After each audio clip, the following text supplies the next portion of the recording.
বিগত দিনেও বলেছি আমাদের ৪টা দাবি। ৪টা দাবির মধ্যে ছিল আমাদের নিয়োগ নেই, আমাদের হচ্ছে বোর্ড বাতিল চাই, আমাদের উচ্চশিক্ষা চাই। তো আমাদের এই যে দাবিগুলো আমাদেরকে ৭ দিনের সময় দিয়েছিল, বলেছিল যে ৭ দিনের মধ্যে আমাদের দাবিগুলো তারা মেনে নিবে। এবং আমরা তাদের কাছে গিয়েছিলাম, আমরা তাদের সাথে বসেছি, বারবার বসেছি। বসার পরে তারা আমাদেরকে বলেছিল যে আমাদেরকে যে উচ্চশিক্ষার বিষয়গুলো, এই জিনিসটা তারা আমাদের থেকে ৫ মাস সময় নিয়েছে। বলেছে তারা ৫ মাসের মধ্যে আমাদের উচ্চশিক্ষার ব্যবস্থা করে দিবে এবং আমাদের কোর্স কারিকুলাম আমরা যেভাবে চাচ্ছি সেভাবে তারা করে দিবে। কিন্তু আমাদের ৪ দফা দাবির ভিতরে যে ২টা বা ৩টা দাবি ছিল, যেটা আমরা ৭ দিনের ভিতরে করে দেওয়ার কথা ছিল, কিন্তু সেটা তারা করে দেয়নি, আমাদেরকে ঘুরিয়েছে।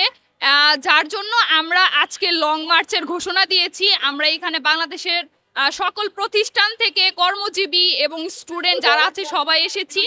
আমরা আশাবাদী যে আজকে আমাদের দাবি আদায় করে আমরা এখান থেকে চলে যাব।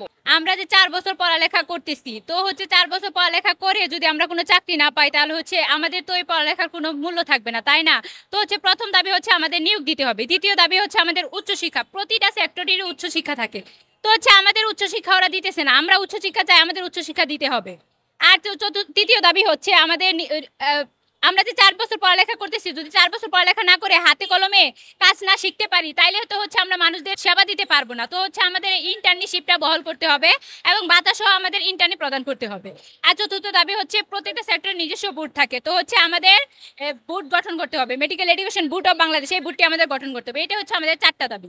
মূলত আমরা এখানে এসেছি, আমাদের হচ্ছে দীর্ঘ ১ যুগের বেশি আমাদের নিয়োগ দিচ্ছে না। আমরা হচ্ছে আমাদের পূর্বে যারা ছিল এরা আন্দোলন করে গেছে, বাট কোনো সফলতা আসেনি। আমরা হচ্ছে ১৯ তারিখে এসেছিলাম গণজামায়াতে, সেখানে ওনারা হচ্ছে আমাদেরকে আশ্বাস দিয়েছিল, বাট ৭ দিনের মধ্যে ওনারা কোনো কিছু আমাদেরকে বলে নাই। এখন হচ্ছে ৭ দিন পরে আমরা আমাদের সারা বাংলাদেশে যত ম্যাথ শিক্ষার্থী আছে সবাই আমরা এখন রাজপথে নেমেছি আমাদের এই দাবিগুলো মেনে নেওয়ার জন্য। ফার্স্ট হচ্ছে আমাদের এলাইট বোর্ড বাতিল করতে হবে, আর হচ্ছে শূন্য পদে ১০ম গ্রেডে নিয়োগ দিতে হবে। তারপরে হচ্ছে স্বতন্ত্র শিক্ষা বোর্ড দিতে হবে আমাদের।